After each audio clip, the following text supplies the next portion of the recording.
আসসালামু আলাইকুম ওরহমতুল্লাহি ওবারাকাতু। হ্যালো ডিয়ার ভিউয়ার্স, আপনারা সবাই কেমন আছেন? আশা করি সবাই অনেক ভালো আছেন। আজকে আমরা এমন একটা বিষয় নিয়ে আলোচনা করব যেটা আমাদের অনেকেরই সমস্যা। সেই টপিকটা হচ্ছে আমাদের কি? সেই টপিকটা হচ্ছে আমাদের কন্ডিশনাল সেন্টেন্স। কি sentence? Conditional sentence.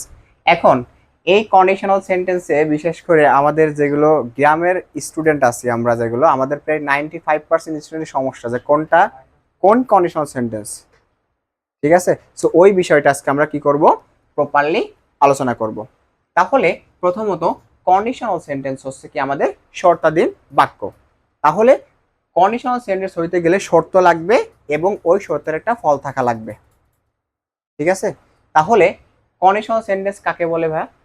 Conditional sentence হচ্ছে যেহেতু আমাদের এখানে শর্তাধীন বাক্য বলছে না, তাহলে যে সেন্টেন্স দ্বারা আমাদের শর্ত প্রকাশ পায়, কি পাই? শর্ত প্রকাশ পাই, তাকে বলা হয় হচ্ছে আমাদের কন্ডিশনাল সেন্টেন্স। এখন কন্ডিশনাল সেন্টেন্সকে দুইটি ভাগে বিভক্ত করা হয়। কয়টি ভাগে? দুইটি ভাগে। দুই ভাগে বিভক্ত। বিভক্ত কয় ভাগে? দুইটি ভাগে বিভক্ত। নাম্বার ওয়ান হচ্ছে আমাদের কন্ডিশন। এই কন্ডিশন অর্থ হচ্ছে আমাদের কি? শর্ত। তাহলে কন্ডিশনাল সেন্টেন্সকে দুইটি ভাগে বিভক্ত করা হয়, তার মধ্যে একটি হলো হচ্ছে আমাদের কন্ডিশন, শর্ত। এখন এই শর্তযুক্ত বাক্য কেমনে হয়? শর্তযুক্ত বাক্য বাক্য যেমন এখানে কি আছে, দুঃখিত, যদি তুমি আসো,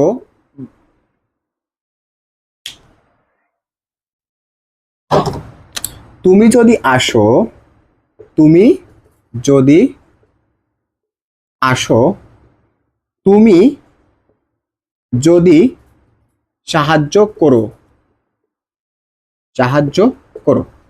তাহলে শর্ত আছে না ভাই? প্রত্যেকটা শর্ত না? তুমি যদি আসো একটা শর্ত, তুমি যদি সাহায্য করো এটা একটা শর্ত।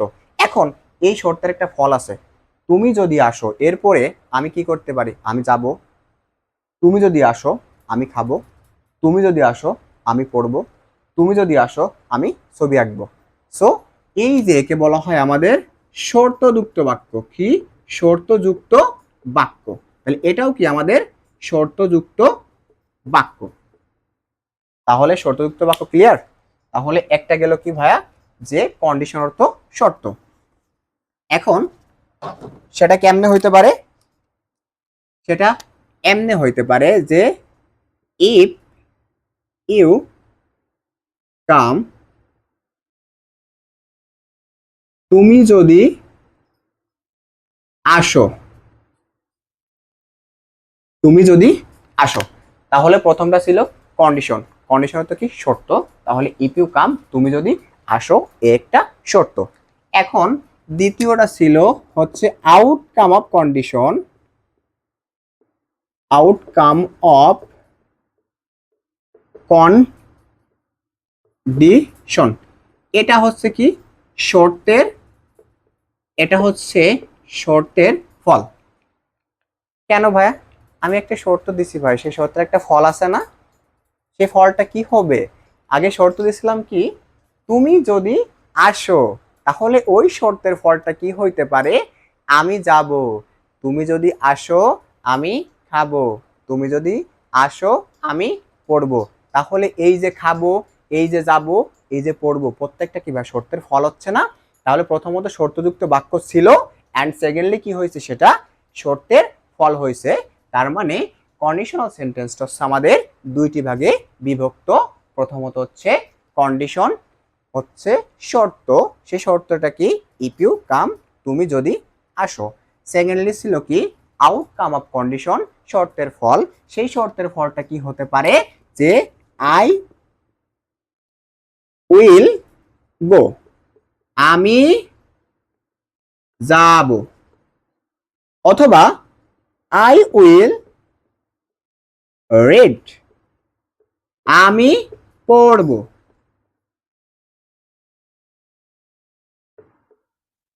এটা শর্ত, এটা হচ্ছে শর্তের ফল। তাহলে দুইটি ভাগে বিভক্ত, এটা আশা করি আমরা বুঝছি। এখন মুছে দিই। এখন হচ্ছে আমাদের কন্ডিশনাল সেন্টেন্সের প্রকারভেদটা দেখবো। হ্যাঁ, কি দেখবো? কন্ডিশনাল সেন্টেন্সের প্রকারভেদটা দেখব। এখন কন্ডিশনাল হইতে গেলে 100% কি থাকা লাগবে? ইফ থাকা লাগবে এবং ক্লোজ থাকা লাগবে, দুইটি ক্লোজ থাকা লাগবে। এখন ক্লোজটা কি? এই যে CLAUSE, এই ক্লোজটা কি? আসলে আমার আমার আমার টিচার যখন অ্যাকচুয়ালি করাতো, যখন আমি 9-10 এ পড়তাম, তখন এই ক্লোজটা জানতাম না। স্যার বলতো যে প্রথম একটা ক্লোজ, দ্বিতীয় একটা ক্লোজ, কিন্তু ক্লোজটা কি? বা ক্লোজ থাকতে গেলে আমাদের কি থাকা লাগবে? সাবজেক্ট প্লাস ভার্ব থাকা লাগবে। সাবজেক্ট প্লাস কি থাকা লাগবে? ভার্ব থাকা লাগবে। তাহলে সেটা কি হয়? আমাদের ক্লোজ হয়। যেহেতু এখানে কন্ডিশনাল বলতেছি, তাহলে ইফের সাথে কি থাকা লাগবে? সাবজেক্ট প্লাস ভার্ব থাকা লাগবে। তখনই কি হবে আমাদের? তখনই হচ্ছে আমাদের ক্লোজ হবে। ক্লিয়ার? আর কন্ডিশনাল সেন্টেন্স হইতে গেলে দুইটা ক্লোজ লাগে। ঠিক আছে, তাহলে ক্লোজটা ক্লিয়ার। এখন আমরা শিখব যে এর প্রকারভেদ। কন্ডিশনাল সেন্টেন্সের হচ্ছে প্রকারভেদ।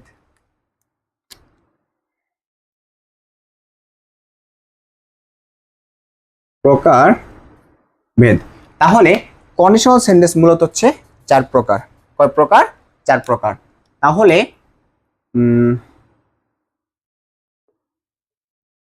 Conditional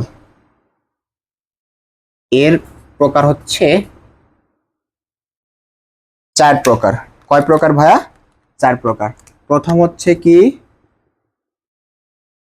first conditional. কন্ডিশনাল। প্রথমটা কি? First conditional. দ্বিতীয়টা কি ভাইয়া?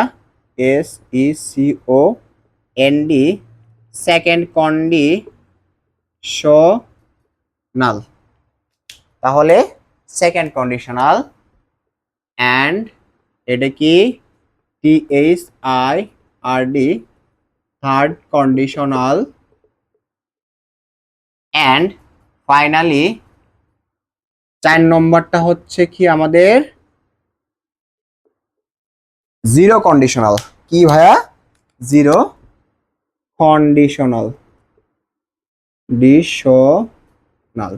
তাহলে এই কন্ডিশনাল কত প্রকার? আমাদের কন্ডিশনাল সেন্টেন্স হচ্ছে আমাদের 4 প্রকার। প্রথমত ফার্স্ট কন্ডিশনাল, দ্বিতীয়ত সেকেন্ড কন্ডিশনাল, তৃতীয়ত থার্ড কন্ডিশনাল, এন্ড চতুর্থত হচ্ছে আমাদের জিরো কন্ডিশনাল। ক্লিয়ার? এখন হচ্ছে আমরা প্রথমত ফার্স্ট কন্ডিশনাল নিয়ে কাজ করব। আমার জায়গা কম, তো যখন করতে বসবেন তখন একটু নোট টোট করে ফেলবেন, ঠিক আছে? কারণ আমার ব্ল্যাকবোর্ডে জায়গা কম। আমি এখন এটা মুছে দিব। আমরা এখন প্রথমত কাজ করব কি? আমাদের ফার্স্ট কন্ডিশনাল সেন্টেন্স নিয়ে। কি নিয়ে কাজ করব? আমাদের ফার্স্ট কন্ডিশনাল সেন্টেন্স নিয়ে।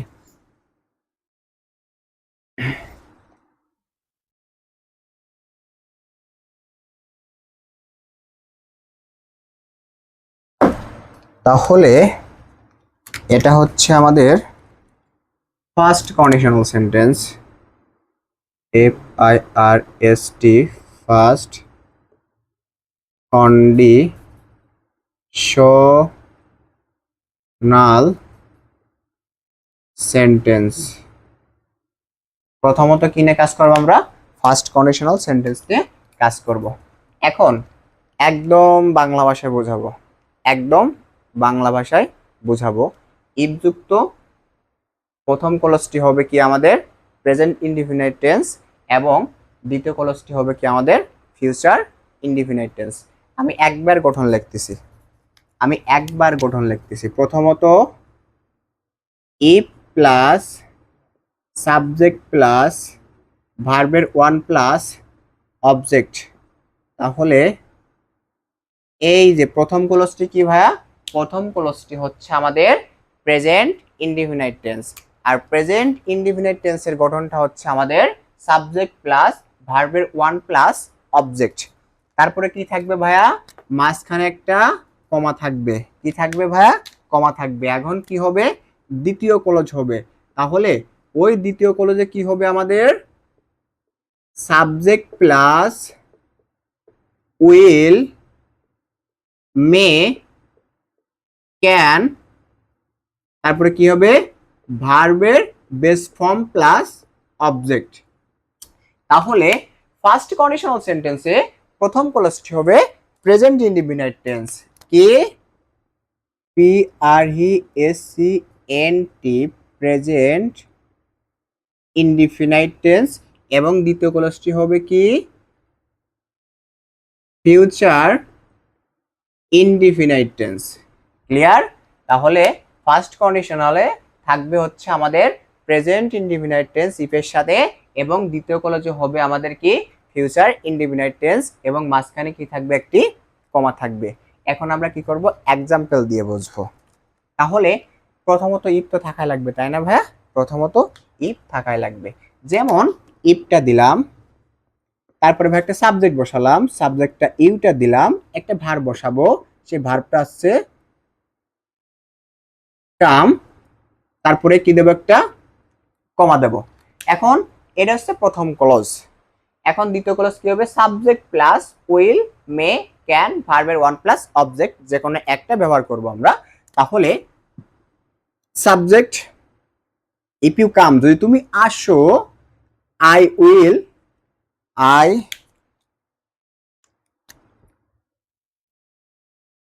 I will go. তার মানে তুমি যদি আসো, তুমি যদি আসো, তাহলে কি আমি, তুমি যদি আসো আমি যাব। তাহলে প্রথম ক্লজটি হচ্ছে প্রেজেন্ট ইনডিফিনাইট টেন্স, এবং দ্বিতীয় ক্লজটি হচ্ছে আমাদের ফিউচার ইনডিফিনাইট টেন্স। আরো কিছু এক্সাম্পল করি আমরা। যেমন ইফ ইউ রাইট, একটা কমা দিব, আই ক্যান রাইট, তাই না? ক্যান আছে। তাহলে তুমি যদি লিখো আমি লিখতে পারি, তুমি যদি লিখো আমি লিখতে পারি, আমি কি লিখতে পারি। তাহলে if you write I can write. আরেকটা আছে if you come comma I may, তুমি যদি আসো আই মে গো, আমি, তুমি যদি আসো আমি যাব, তাহলে আই মে গো। এখন তুমি যদি আসো আমি যেতে পারি, তুমি যদি আসো আমি যেতে পারি।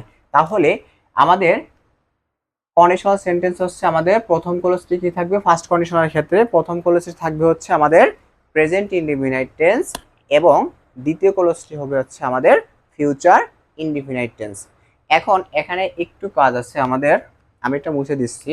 এখানে যে আমি এই ক্যান এবং মে লিখছি না, এই ক্যান এবং মে অর্থ পারা, অর্থাৎ ইফ ইউ কাম, তুমি যদি আসো, আই মে, আই মে কাম, আমি আসতে পারি, এটা দিলে ভালো হয়, বা আমি যেতেও পারি, আই মে কাম। তুমি যদি আসো আমি হয়তো আসতে পারি। ঠিক আছে? এখন এই ক্যান এবং মে দুইটা অর্থ কি বোঝায়, পারা বোঝায়। এখন কখন ক্যান ইউজ করব, কখন মে ইউজ করব। ক্যান অর্থ সক্ষমতা বোঝায়, সক্ষমতা বোঝাতে আমরা কি ইউজ করব, ক্যানটা ইউজ করব। আমি এখানে লিখে দিচ্ছি ক্যান হবে কখন সক্ষমতা বোঝাতে, সক্ষমতা বোঝাতে ইউজ করব। আর মে ইউজ করব কখন সম্ভাবনা বোঝাতে, সম্ভাবনা, সম্ভাবনা বোঝাতে। তাহলে ভাই ক্লিয়ার? এখন কোনটা সক্ষমতা আর কোনটা সম্ভাবনা। যেমন আমি এখানে লিখছিলাম যে ইফ ইউ রাইট, তুমি যদি লিখো, আই ক্যান রাইট, আমি লিখতে পারি। তাহলে তুমি যদি লিখো আমি লিখতে পারি, এই যে লিখতে পারাটা হচ্ছে আমাদের সক্ষমতা। আবার সম্ভাবনা কেমনে হয়, যেমন ইফ ইউ কাম, তুমি যদি আসো, আই মে কাম, আমি হয়তো আসতে পারি। এই যে হয়তোটা কি, এই হয়তো হচ্ছে আমাদের সম্ভাবনা, মানে হয়তো আসতে পারি, হয়তো খেতে পারি, হয়তো যেতে পারি, হয়তো লিখতে পারি, তাহলে এটাকে বোঝা হচ্ছে আমাদের সম্ভাবনা। আর ক্যান অর্থ বোঝায় হচ্ছে আমাদের, মানে ক্যান কখন ইউজ করবো, যখন সক্ষমতা বোঝাবে। আশা করি ক্যান এবং মেয়ের ব্যবহার ক্লিয়ার। এখন হচ্ছে শিখবো আমরা হচ্ছে কিছু নেগেটিভ বাক্য, আমি আরো কিছু এক্সাম্পল দিয়ে করাচ্ছি। যেমন মুছে দিই পুরোটাই।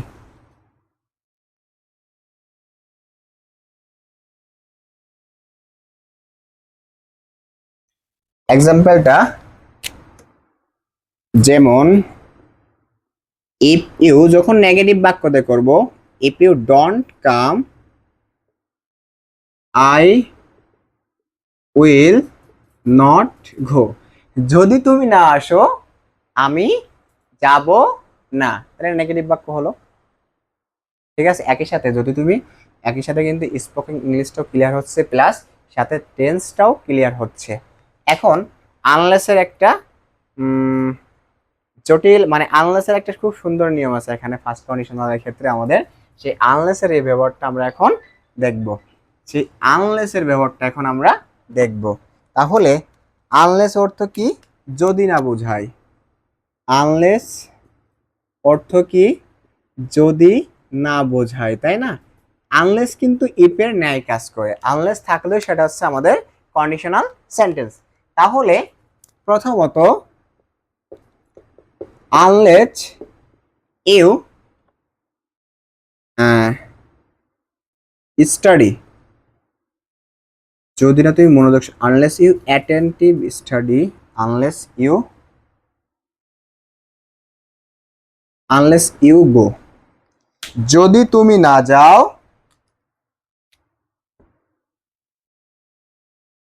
আই উইল নট গো, আমিও যাব না। তাহলে আনলেস ইউ গো, যদি না তুমি যাও, আই উইল নট গো, আমিও যাব না। এখন কথা আছে যে আনলেসটা যে ক্লোজে থাকবে, আনলেস অর্থ কিন্তু যদি না বোঝায়, আনলেস দ্বারা কিন্তু নেগেটিভ অর্থ প্রকাশিত হয়, কিন্তু যে সেন্টেন্সে আনলেস থাকবে ওই সেন্টেন্সটা কিন্তু কখনোই নেগেটিভ সেন্টেন্স না। আশা করি ক্লিয়ার।